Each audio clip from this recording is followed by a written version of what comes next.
Hi guys. അപ്പോൾ ഞാൻ വന്നിരിക്കുന്നത് ഒരു സാധനവുമായിട്ടാണ്. എന്താണെന്നറിയാമോ? നമ്മുടെ ചക്ക. അപ്പോൾ ചക്കനെക്കുറിച്ച് ഞാൻ 2 വാക്ക് പറയുന്നതായിരിക്കും. ഈ നാട്ടിൻപുറത്തൊക്കെ ചക്ക ഇങ്ങനെ കിടന്നിട്ട് ഇങ്ങനെ വീണ് വീണ് വീണ് നിലത്ത് പോകുന്നത് ഞാൻ കാണുന്നുണ്ട്. പക്ഷേ ഞങ്ങളുടെ ഇവിടെ ചക്ക മരത്തിൽ ചക്ക വീണ് പോകുന്നത് കാണാറില്ല. കാരണം ചക്കമരം അങ്ങനെ അധികം ഇല്ല. എൻ്റെ വീട്ടിലുണ്ട്, പക്ഷെ അത് കായ്ക്കേയില്ല. അപ്പം ഞാൻ ഈ ചക്ക തിന്നാനുള്ള ആഗ്രഹം കൊണ്ട് ചക്ക മേടിക്കാൻ പോയതാണ്. ഫേവറേറ്റ് ഫ്രൂട്ട്സ് എന്താണെന്ന് ചോദിച്ചാൽ ചക്കയാണ്. എനിക്ക് ഈ ഫ്രൂട്ട്സിൻ്റെ കൂട്ടത്തിൽ ഏറ്റവും കൂടുതൽ ഇഷ്ടം ചക്കയാണ്. അപ്പോൾ ചക്ക തിന്നാനൊരാഗ്രഹം തോന്നിയോണ്ടാണ് ഞാൻ ചക്ക മേടിക്കാൻ വേണ്ടി പോയത് ഗുജറാത്തിലേക്ക്. ഗുജറാത്ത് എന്ന് പറഞ്ഞാൽ ഞങ്ങളുടെ ഒരു സ്ഥലമാണ് കേട്ടോ. അപ്പോൾ ഈ ഒരു കഷ്ണം ചക്കക്ക് എന്ത് വിലയെന്നറിയാമോ? നമ്മളെ വണ്ടിക്കാശും ഈ ചക്കയുടെ കാശും കൂടി കൂട്ടി 200 രൂപയാണ് ഒരു കുഞ്ഞു കഷ്ണം ചക്കക്ക്. കണ്ടില്ലേ?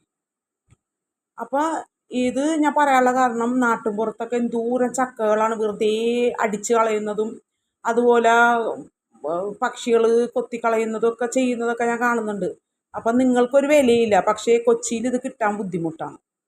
ഇത് പുറത്തുനിന്ന് ഇവർ കൊണ്ടുവന്ന് ഇവിടെ വിൽക്കുന്നതുകൊണ്ടാണ് വില കൂടുതലും. അതുപോലെ തന്നെ ഞങ്ങളെപ്പോലുള്ള ഒരു വണ്ടി പിടിച്ച് പോയി മേടിക്കുന്നതൊക്കെ വീടുകളിലൊന്നും ഇല്ലാത്തതുകൊണ്ടാണ്. അപ്പോൾ ദയവ് ചെയ്ത് നിങ്ങൾ ചക്കയെ കളയാതിരിക്കുക, സൂക്ഷിക്കുക.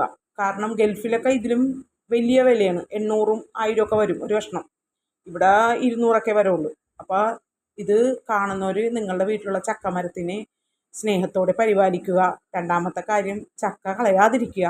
എനിക്ക് കാണുമ്പോൾ ഭയങ്കര വിഷമമുണ്ട് ഓരോ വീഡിയോയിലും ചക്ക കളയണ കാണുമ്പോൾ. അപ്പോൾ അത് ആണ് എനിക്ക് ചക്കനെക്കുറിച്ച് 2 വാക്ക് പറയണമെന്ന് വിചാരിച്ച് ഞാൻ വന്നത്. അപ്പോൾ ബൈ ബൈ.